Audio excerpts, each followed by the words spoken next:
मित्रों, आज election commission ने यह ऐलान किया है कि 3:30 बजे उनकी प्रेस वार्ता होनी है झारखंड और महाराष्ट्र को लेकर। संभवतः आपके न्यूज रिपोर्ट से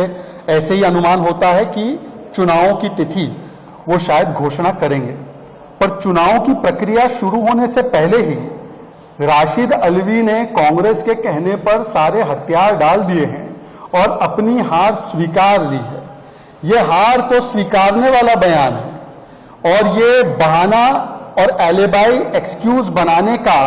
जो प्रोसेस है,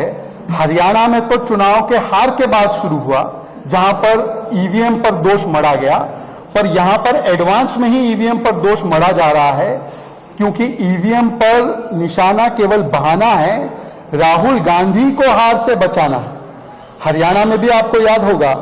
कि राहुल गांधी बचाओ कमेटी बैठी थी, RGBC, राहुल गांधी बचाओ कमेटी। ये राहुल गांधी बचाओ कमेटी RGBC ने तय किया कि ईवीएम को दोष दो, फिर उन्होंने तय किया कुमारी सैलजा को दोष दो, सबको दोष दे दो, राहुल गांधी पर कोई आंच ना आन पाए, क्योंकि भारत जोड़ो यात्रा के बाद चुनाव दर चुनाव हारे, 80 से ज्यादा चुनाव हारे, पर राहुल गांधी अर्थात बेटा पर नो सवाल, इलेक्शन कमीशन के डेटा पर सब सवाल। यह बताता है कि कांग्रेस पार्टी किस बौद्धिक स्तर पर पहुंच चुकी है।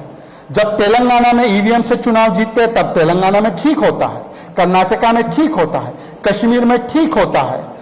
जो पंजाब में जीते ठीक होता है, दिल्ली में जीते ठीक होता है, और जैसे ही हरियाणा में हार मिलती है तो ईवीएम को देते हैं गाली।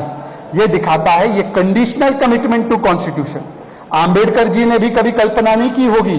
कि कोई लोग अपने परिवार तंत्र को लोकतंत्र के ऊपर रखेंगे। ये परिवार तंत्र को लोकतंत्र के ऊपर रखने वाला बयान है,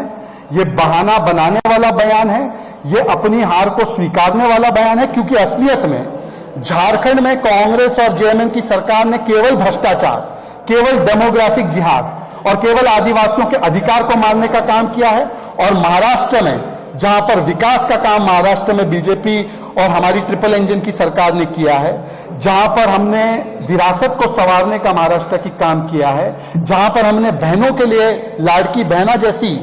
दुनिया की सबसे अच्छी योजनाओं में से एक शुरू करने का काम किया है, कांग्रेस तो केवल वोट जिहाद पर चल रही है। तो कांग्रेस के पास क्योंकि